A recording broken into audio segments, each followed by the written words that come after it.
Ashley, are you ready for bed yet? No, Richie, I want you to sing me a song. What song you want to hear? Richie Vegas, Blind Assassin, Part 1.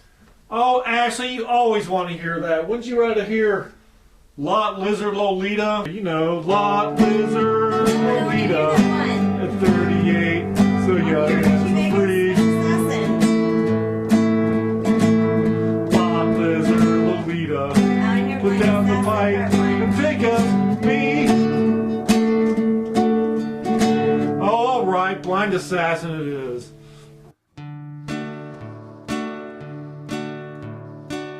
I was your fool, I was your clown, was the biggest fool in town. You made love to lots of guys while I thought you were a virgin. I turned down Alice, I turned down Sue, just the thought of being with you. You were my world, you were my life, you were my very existence. As time wore on, I feared for you. Didn't know what you were gonna do. Billy Billiams was a fiend, he was a woman raping man. I called and called you for a date, fearing Billy would be your fate. To prove your hatred of me, would you have sex with that rapist? Your roommate Jill, she did the same 3 years prior to her old flame. The problem was with Billy, would he be so nice to you? I called you and called you to go to dinner, to go to a movie, to go to a show, and each time you said no. All those no's weighed down me at the factory where I told everyone you were my girlfriend. Then one morning after work, I went to bed. When I woke up, I said, it's now or never, Hoss. Bring, bring, hello Jenna, it's me, Rich. Oh, hi, Rich. You sound sick. I'm not sick. Do you want to do something this weekend? No, Rich, I don't. Okay, Jenna, here's the deal. If you want to go out with me, you have to call me. Yeah, I'll do that. Later, Jenna. Goodbye. I'm stuck.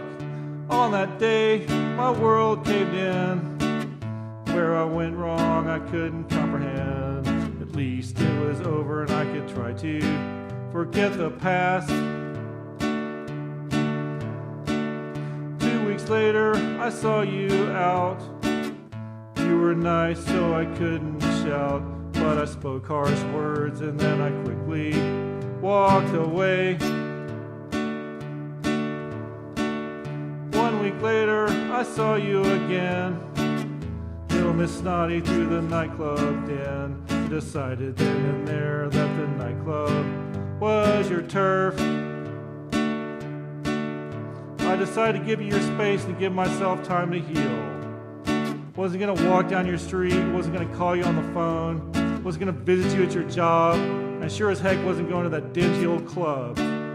Then one night at a party I saw your last boyfriend, but I paid him no heed.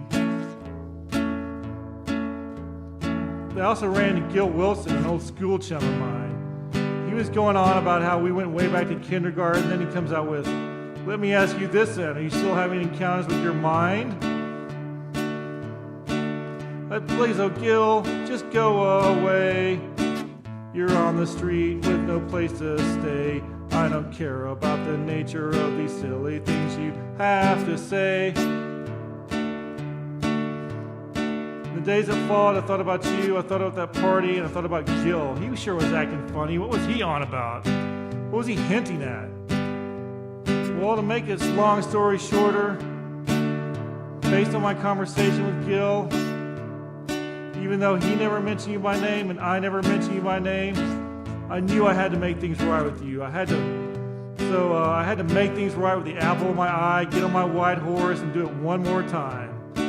So I called Jill's number, she'd moved, so I had to see you at that movie theater where you worked and give you a kind word. So I went to that movie theater, you weren't there, I went into the movie, came out in the middle, you were behind the counter, I got popcorn and a water, talked to you a little bit, Went back into the movie, came out at the end, talked to you a little more, and told you you can call me if you want to as I left you that night. Finally over, that's what I thought, until dark visions of Billy's plot. While I wanted to protect you, did he offer to protect you from me?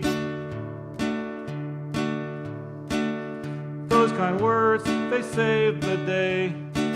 But what of me? I went away. That's me screaming at the walls in the psychiatric ICU.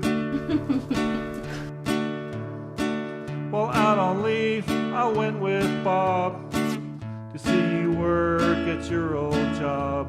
The only thing I cared about was that you were okay.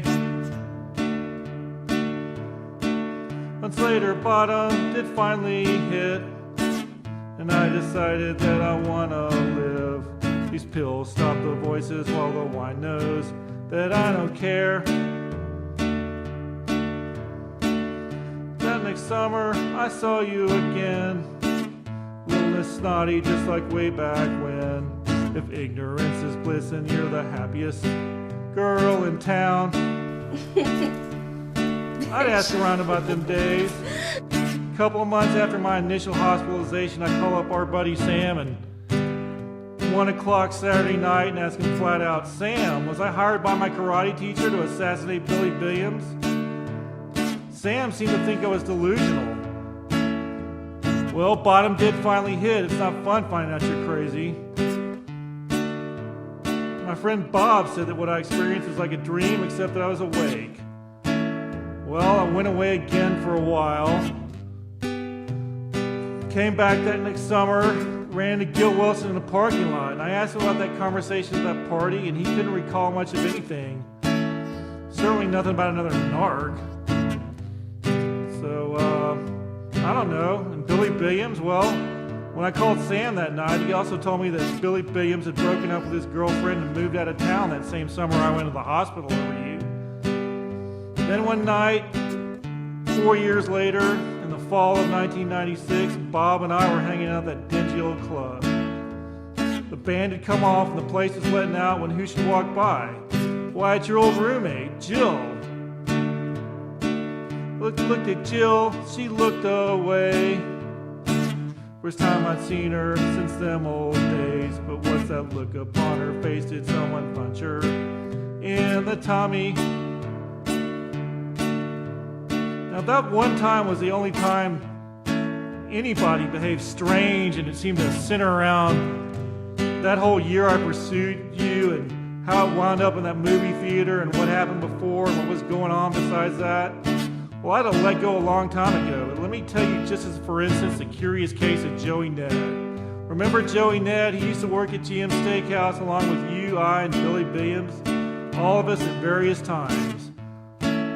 Well, that night I went to make things right with you in the movie theater. I went to GM Steakhouse first.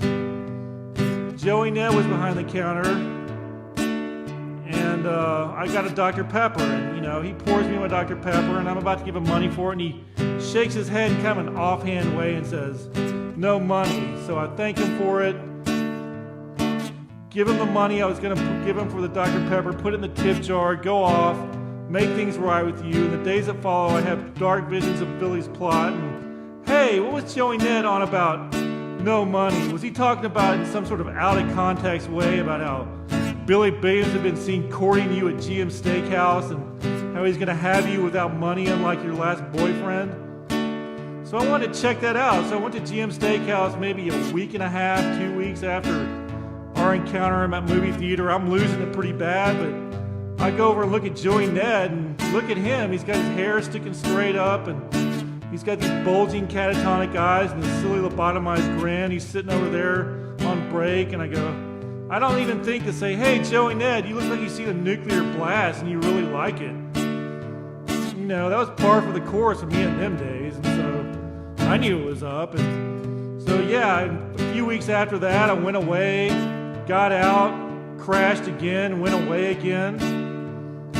Came back the following summer, and I was pretty much fully recovered, sitting on a couch at a party when Joey Ned was there, and he was saying goodbye. He was saying, goodbye, Rob, I love you. Goodbye, Clarissa, I love you. Goodbye, Jonathan, I love you. And he turns to me and says, Rich, I love you. Now I'll give Joey Ned credit.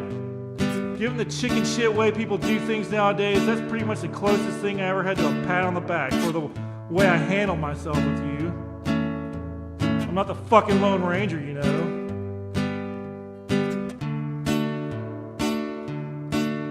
Anyway, that's my dilemma to this very day.